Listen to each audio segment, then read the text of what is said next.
Hello guys, कैसे हैं आप सभी। आशा करता हूँ आप सभी लोग अच्छे होंगे। सामान्य हिंदी से एक और उपयोगी वीडियो आप सभी के लिए।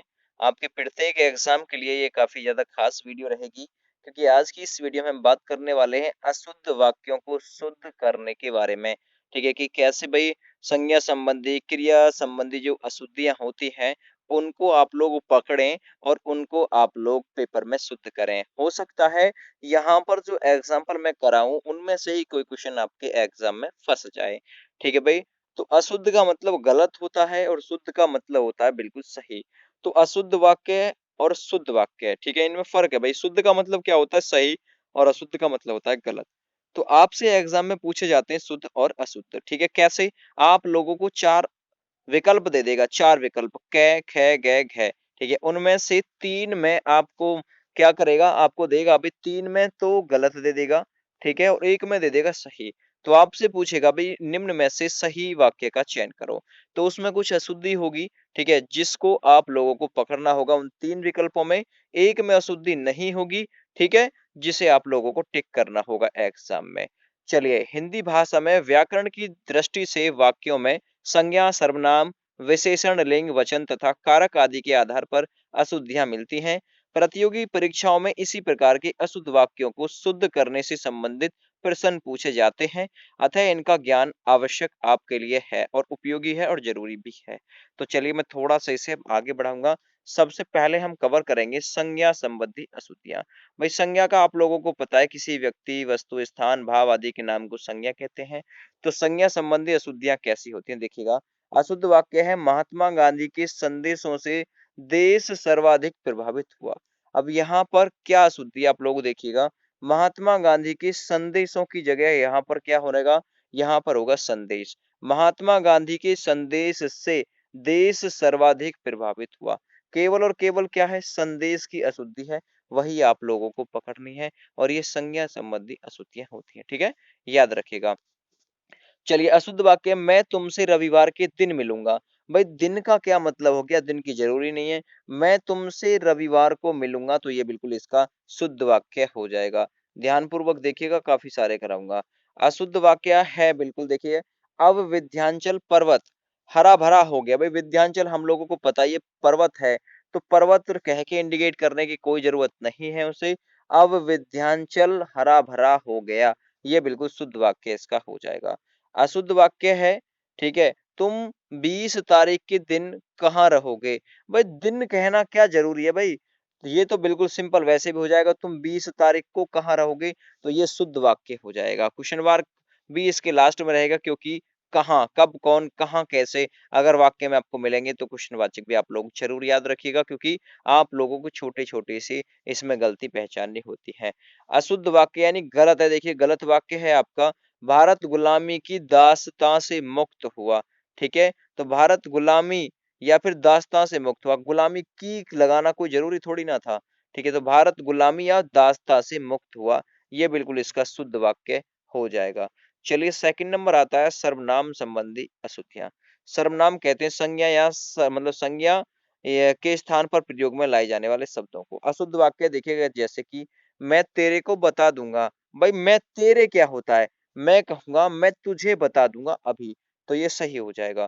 ठीक है, पिताजी ने मुझे कहा, तो पिताजी ने मुझे कहा, भाई ये क्या वाक्य हुआ, पिताजी ने मुझसे कहा, ये शुद्ध वाक्य हो जाएगा। ठीक है, अगला है उसने जल्दी घर जाना है। कभी आपने सुना है किसी ने बोला है भाई उसने जल्दी घर जाना? नहीं, हर कोई बोलता है भाई उसे जल्दी घर जाना था, ठीक है, या फिर उसे जल्दी घर जाना है, तो ये बिल्कुल सही वाक्य होगा। अगला है यह लोग कहाँ जा रहे हैं। भाई ये यह लोग कहोगे या फिर ये लोग कहोगे, ये लोग, यह लोग कहाँ जा रहे हैं, ये तो बिल्कुल गलत हो गया वाक्य। ये लोग कहाँ जा रहे हैं, ये बिल्कुल इसका शुद्ध वाक्य हो जाएगा। दही में कौन पड़ा है, दही में कौन पड़ा है, भाई क्या पागलपने वाली बात है, दही में क्या पड़ा है, ये बिल्कुल शुद्ध वाक्य हो जाएगा। अब विशेषण संबंधी कुछ अशुद्धियां देखिएगा। विशेषण जो कि संज्ञा सर्वनाम की विशेषता बताते हैं। अगला है भक्ति युग का काल स्वर्ण युग माना जाता है। ठीक है, भक्ति युग का काल, आपको जरूरी है का से इंडिकेट करने का। भक्ति काल को स्वर्ण युग माना जाता है, ये इसका शुद्ध रूप हो जाएगा। भक्ति काल को स्वर्ण युग माना जाता है। अगला है मौर्य कालीन समय में लोग सुखी थे। ठीक है, मौर्य कालीन कहना जरूरी थोड़ी ना है। मौर्य काल में लोग सुखी थे ऐसा भी बोल सकते हो, तो शुद्ध वाक्य हो गया मौर्य काल में लोग सुखी थे। ठीक है, चलिए पहले इसको ही फिनिश कर लेते हैं। चलिए ऊपर चलना पड़ेगा थोड़ा सा इसमें।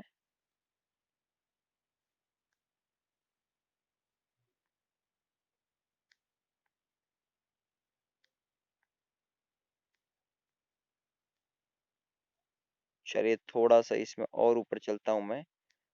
ये बिल्कुल आने वाला है आपका अगला वाक्य है आपके लिए। देखिए थोड़ा सा मैं आपको बढ़ाकर दिखाऊंगा इसे। अशुद्ध वाक्य है रेशमी कढ़ाई के धागे उत्तम होते हैं। ठीक है, रेशमी कढ़ाई। अब शुद्ध वाक्य क्या होगा, कढ़ाई के रेशमी धागे उत्तम होते हैं। ये शुद्ध हो गया। अगला अशुद्ध वाक्य आकाश में दीर्घ का बादल दिखाई दिया। दीर्घ का, ठीक है, तो दीर्घ काय थोड़ी ना होता भाई, विशाल काय होता है। तो आकाश में एक विशाल काय बादल दिखाई दिया। ठीक है, ये सही है। ठीक है, दीर्घ काय नहीं होता, विशाल काय होता है, सही। अशुद्ध वाक्य ये है दादाजी की बीमारी चिंतनीय है। ठीक है, शुद्ध वाक्य इसका हो जाएगा दादाजी की बीमारी चिंताजनक है। चिंतनीय थोड़ी ना है, चिंताजनक है, आप लोग याद रखिएगा। अगला क्रिया संबंधी अशुद्धियां कैसे होती हैं, देखिएगा। क्रिया संबंधी, भाई आप लोगों को पता है कामकर्ता के द्वारा किया गया काम का होना पाया जाएगा। अशुद्ध वाक्य क्या है, यह ग्रंथ विद्वतापूर्ण लिखा गया है। विद्वतापूर्ण, तो इसका शुद्ध हो जाएगा यह ग्रंथ विद्वतापूर्ण है। या तो आप ऐसे बोल दीजिए यह ग्रंथ विद्वतापूर्ण है, या फिर यह ग्रंथ विद्वता से लिखा गया है। ये दोनों सही हो जाएंगे। ठीक है, चलिए अगला शुद्ध वाक्य राजा के दो पुत्र और दो पुत्रियां थी। इसे शुद्ध में कैसे बोल देंगे, राजा के दो पुत्र और दो पुत्रियां थी। ठीक है, राजा के दो पुत्र, ठीक है, और दो पुत्रियां थे, तो ये गलत है भाई, थी हैं, ये याद रखिएगा। राजा के दो पुत्र और दो पुत्रियां थी। खबर सुनकर मैं विस्मय हो गया। इसका देखिए, खबर सुनकर मैं विस्मय हो गया, ये अशुद्ध है। इसका शुद्ध रूप, खबर सुनकर मैं विस्मित हो गया, तो शुद्ध रूप इसका ये हो जाएगा। ठीक है, अशुद्ध वाक्य क्या है, यहाँ अशोभनीय वातावरण उपस्थित है, तो ये गलत वाक्य है। इसका सही रूप होता है यहाँ अशोभनीय वातावरण है। उपस्थित मतलब थोड़ी ना है, उपस्थित बोलना जरूरी था, नहीं, यहाँ अशोभनीय वातावरण है। अशुद्ध वाक्य है उसने मेरा गाना और घर देखा। ठीक है, तो मैं शुद्ध में बोल दूंगा उसने। ठीक है, उसने मेरा गाना सुना और घर देखा। ठीक है, उसने मेरा गाना सुना और घर देखा, ये शुद्ध वाक्य हो जाएगा। आगे संज्ञा सर्वनाम और विशेषण की विभक्ति रूपों से संबंधित अशुद्धियां। ठीक है भाई, आप लोग वैसे भी पहचान लेंगे संज्ञा वंज्ञा ये क्रिया विरिया के, छोड़ो चक्कर को, आप लोग सीधा पहचानो इनको। ठीक है, अशुद्ध वाक्य, बिना अच्छा वेतन के काम नहीं होगा। ठीक है, बिना अच्छा वेतन के नहीं, शुद्ध वाक्य होगा बिना अच्छे वेतन के काम नहीं होगा। ठीक है, बिना अच्छा वेतन के काम नहीं होगा। ठीक है, ये ऊपर वाला गलत हो जाएगा। ठीक है, बिना अच्छे वेतन के काम नहीं होगा। ठीक है, तो भाई इसमें अंतर क्या है, यहाँ पर अच्छा लेकिन यहाँ पर अच्छे है। ठीक है, याद रखिएगा। अशुद्ध वाक्य है भारत के भूगोल की एक प्रति खरीदनी है। ठीक है, और शुद्ध वाक्य हो जाएगा भारत का भूगोल की एक एक क्या खरीदनी, एक प्रति खरीदनी है। ठीक है, भूगोल की भारत के। ठीक है, और इसे किस में बंद करना पड़ेगा, इनवाइट कॉमे में बंद करना पड़ेगा। ठीक है, अशुद्ध वाक्य है तुम सबों ने मामला बिगाड़ दिया। ठीक है, शुद्ध वाक्य हो जाएगा तुम सबने मामला बिगाड़ दिया। अगला सामान्य वाक्य अशुद्धियां। ठीक है, सामान्य वाक्य अशुद्धियां ये कैसे हैं, यहाँ पर देखिएगा। अशुद्ध वाक्य है मेरे घर में केवल एक मात्र चारपाई है। कोई मात्र लगाना जरूरी है क्या, नहीं, सीधा हो जाएगा मेरे घर में केवल एक चारपाई है, मात्र छोड़ दो। ठीक है, अशुद्ध वाक्य से प्रमाण सहित उत्तर दीजिए। कोई जरूरी है, प्रमाण सहित, ठीक है, उत्तर दीजिए। ठीक है, याद रखिएगा। अगला अशुद्ध वाक्य सुमित्रा कुमारी चौहान बड़ी जीवंत कवि थी। ठीक है, और इसका शुद्ध हो जाएगा सुमित्रा कुमारी चौहान बड़ी जीवंत कवित्री थी। कवि थोड़ी ना थी वो, कवित्री थी, याद रखिएगा। चलिए इसी में आगे बढ़ते हैं। अगला सेंटेंस है अशुद्ध वाक्य है तब शायद यह काम अवश्य हो जाए। ठीक है, ये गलत है। इसका सही शुद्ध रूप क्या है, तब शायद यह काम हो जाए, ये सही हो जाएगा, या फिर तब यह काम अवश्य हो जाएगा। ठीक है, ये इसके शुद्ध रूप हो जाएंगे। कुछ लिंग संबंधी भी अशुद्धियां हैं, इनको भी देख लीजिए। अशुद्ध वाक्य है बेटी पराये घर का धन होता है। ठीक है, ये गलत हो जाएगा। बेटी पराए घर का धन होती है, होता थोड़ी ना है, होती है। ठीक है, अशुद्ध वाक्य ताजमहल की सौंदर्य अनुपम है, गलत हो गया। ताजमहल की नहीं का सौंदर्य अनुपम है, ये सही हो जाएगा। ठीक है, अगला अशुद्ध वाक्य है हमारी प्रदेश की जनता शांत है। हमारी या फिर हमारे, तो हमारे प्रदेश की जनता शांत है, ये सही हो जाएगा, ऊपर वाला गलत हो जाएगा। अगला कुछ वचन संबंधी अशुद्धियां भी है, कैसे पहचानिए। मेरी घड़ी में अभी 3 बजा है, बजा है या फिर बजे हैं, तो बजे हैं सही हो जाएगा। ठीक है, मेरी घड़ी में अभी 3 बजे हैं, ये सही है, और बजा है तो गलत है। उसकी आंखों से खून बह रहा था, ठीक है भाई, गलत हो जाएगा, ये बह रहा था नहीं, उसकी आंखों से, क्योंकि 2 आंखें हो गई और उनसे भी आंसू बह रहे थे या फिर खून बह रहे थे, तो ये ठीक हो जाएगा। ठीक है, रहे थे। अशुद्ध वाक्य है हमारा संपर्क अनेकों व्यक्तियों से नित्य होता है। ठीक है, तो अनेकों व्यक्तियों से नित्य होता है हमारा संपर्क। ठीक है, तो अनेकों बोलना कोई जरूरी थोड़ी ना, अनेक बोल दीजिए भाई, अनेक में आ जाएगा। हमारा संपर्क अनेक व्यक्तियों से नित्य यानी कि रोजाना होता है। अगला अशुद्ध वाक्य मैंने गुरु का दर्शन किया। ठीक है, अशुद्ध वाक्य मैंने गुरु का दर्शन किया।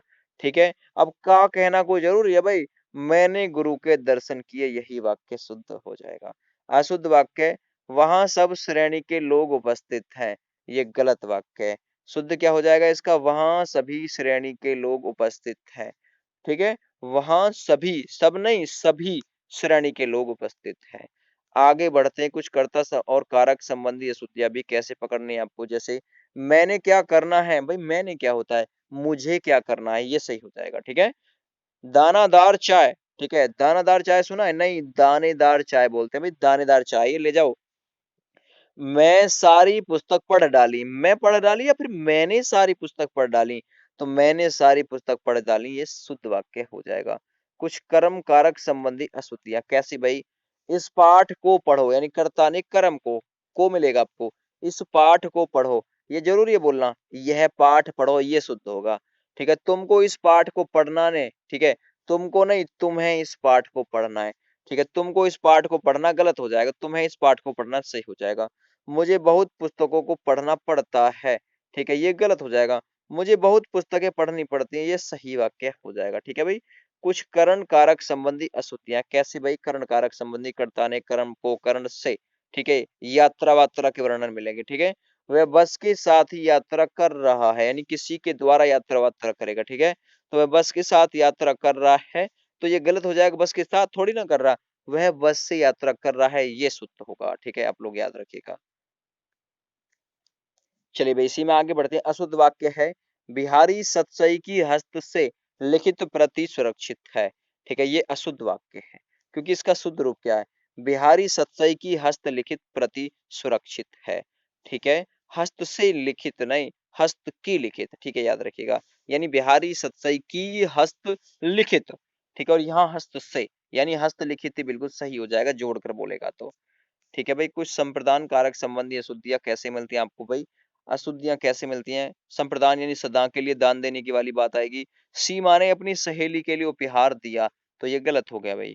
सीमा ने अपनी सहेली को, यानी के लिए की क्या जरूरत है, को उपहार दिया। ठीक है, अशुद्ध वाक्य है पंडित जी ने भक्तों के लिए, भक्तों को बोले, बोल दो तो भी ठीक है भाई, पंडित जी ने भक्तों को कथा सुनाई, ये के लिए क्या होता है, ये भाई ये किसकी, संप्रदान कारक संबंधी अशुद्धियां हैं। ठीक है, कुछ अपादान कारक संबंधी अशुद्धियां कैसे होती हैं। ठीक है भाई, आप लोगों को पता है अपादान यानी किसी से अलग होना, अलगाव की बात होगी। ठीक है, तो अशुद्ध वाक्य क्या है, उन सभी में मैं पहला, मतलब पहले पहुंचा। ठीक है, उन सभी में, और मैं पहले पहुंचा। ठीक है भाई, तो यहां से हो जाएगा उन सभी में से मैं पहले पहुंचा, ये शुद्ध हो जाएगा, ऊपर वाला गलत हो जाएगा। अशुद्ध वाक्य क्या है, वह शहर का कपड़ा लाकर बेचता है। शहर का कपड़ा लाकर या फिर शहर से कपड़ा लाकर, तो शहर से कपड़ा लाकर बेचता है, ये सही हो जाएगा। कुछ संबंध कारक काकी के रारी रे मिलेंगे आप लोगों को इसमें, अशुद्ध, और इसी की गलती मिलेगी आपको काकी के रारी रे की। ठीक है, तुमका यह काम करना है या फिर तुमका यहाँ काम है। ठीक है, तुमका यहाँ क्या काम है, तो भाई हम बोलते हैं तुमका यह क्या काम है, तो बिहारी लोग बोलते हैं, असली वर्ड होता है तुम्हारा यहाँ क्या काम है, ये सही है। ठीक है, अशुद्ध वाक्य, यह पानी का कुआं कैसे सूख गया। ठीक है, हम पानी का कुआं थोड़ी ना बोलेंगे, हम तो ये बोल देंगे यह कुआं कैसे सूख गया, भाई ये सही है, ये वाला गलत हो जाएगा। अशुद्ध वाक्य अपना पराया की भावना, ठीक है, अपना पराया नहीं होता, अपने पराये की भावना होता है, ये सही हो जाएगा, ठीक है। चलिए कुछ अधिकरण कारक संबंधी अशुद्धियां कैसे मिलेंगी देखिएगा। लड़का शहर से अपने गांव में चला गया, ठीक है, लड़का शहर से अपने गांव में चला गया, ये कौन सी अशुद्धियां भाई, अधिकरण कारक की, ठीक है। अधिकार में होगा, ठीक है, मैं और आप लोगों को पता है पर, ये ऐसे वर्ड मिलेंगे आपको। लड़का शहर से अपने गांव चला गया, ये गलत हो जाएगा। लड़का शहर से अपने गांव चला गया, ठीक है, और ऊपर वाला है लड़का शहर से अपने गांव में चला गया, तो मैं हट जाएगा, लड़का शहर से अपने गांव चला गया, ये सही हो जाएगा, ठीक है।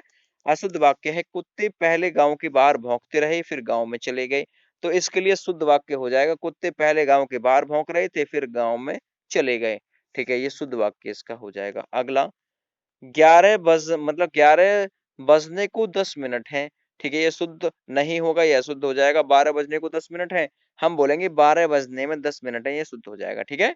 आज बजट के ऊपर बहस होगी, ठीक है, बजट के ऊपर होगी या फिर बजट पर होगी, तो आज बजट पर बहस होगी, ये शुद्ध हो जाएगा। कुछ संबोधन कारक जैसे कि हे, ठीक है, और आपको भाई कुछ संबोधन यानी कि आपको चिन्ह भी मिलेगा एक देखने के लिए, ठीक है। गांधी जी ने अंतिम समय में राम कहा, ठीक है, अंतिम समय में राम कहा, तो इसका शुद्ध हो जाएगा गांधी जी ने अंतिम समय में हे राम कहा था उन्होंने, हे राम, ठीक है। तो इसमें संबंध, इसमें अशुद्धियां हैं किसकी, संबोधन कारक संबंधी अशुद्धियां। खिरग मृग, ठीक है, मधुकर यानी मृदकर श्रेणी तुम देखी सीता मृग नैनी, इस वाक्य में क्या अशुद्धि है भाई, इसमें हे खृग, ठीक है, हे खग, तो इसमें किसकी संबोधन कारक संबंधी अशुद्धियां है।